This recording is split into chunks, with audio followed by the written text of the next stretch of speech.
Apa beza antara bia dan arak? Keputusan Dewan Bandaraya Kuala Lumpur DBKL tidak membenarkan kedai Serbanika dan kedai Runcit menjual arak mulai Oktober 2021 harus dilihat sebagai dasar sosial bukan politik. Ia mungkin tidak dapat menghalang peminum arak kerana bahan tersebut masih boleh dibeli di kedai arak. Timbalan Menteri di Jabatan Perdana Menteri Hal Ehwal Agama Ahmad Marzuq Syarif pula berkata, kerajaan kemungkinan memperluaskan pengharaman jualan arak di kedai berkenaan di negeri selain wilayah Persekutuan Kuala Lumpur, lapor Harakah Daily pada 21 November.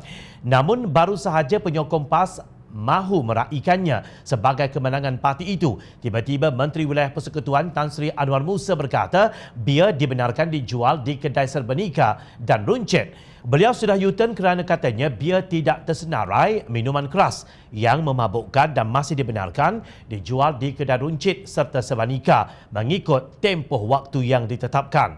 Difahamkan penjualan minuman keras di kedai ubat tradisi Cina juga dibenarkan untuk tujuan perubatan yang disahkan mengikut kategori-kategori yang telah ditetapkan. Sementara itu, Ketua Penerangan MIC Wilayah Persekutuan DR Palakumaran dilaporkan berkata penjualan minuman keras itu bukannya diharamkan sepenuhnya tetapi hanya dihadkan kepada premis-premis tertentu. Dalam satu kenyataan di Petik Malaysia Kini, beliau berkata antara punca masalah sosial yang berlaku di Kuala Lumpur datang daripada peminum arak kurang bertanggungjawab tanpa mengira bangsa dan umur akibat daripada polisi yang tidak ketat.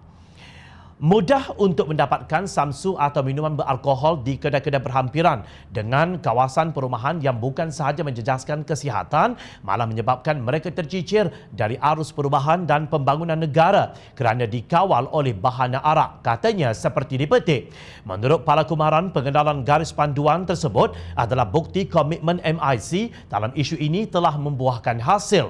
Beliau mengucapkan terima kasih kepada Anwar Musa, Tan Sri S.A. Vikneswaran, Presiden MIC dan Dato' S. Rajah, Pengerusi MIC Wilayah Persekutuan selaku ahli Lembaga Penasihat dan Lembaga Eksais DBKL kerana memperkenalkan peraturan baru itu.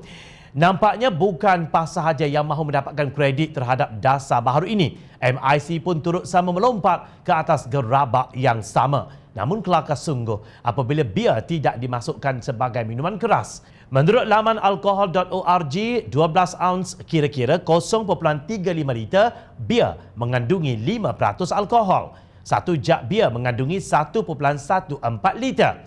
Adakah ini maknanya 5% alkohol dalam minuman itu tidak cukup untuk ia dikategorikan sebagai arak? Kalau bukan arak, kaum Muslim boleh minum ke?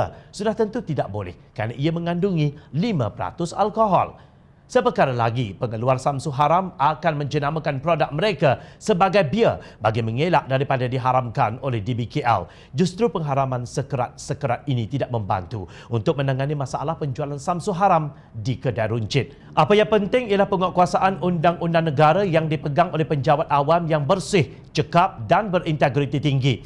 Apalagi alasan agamawan Perikatan Nasional untuk tidak mengharamkan penjualan bia di kedai Runcit dan serbaguna. Nampaknya yang membezakan antara bia dan arak ialah sokongan satu ahli parlimen MIC dan dua ahli parlimen MCA.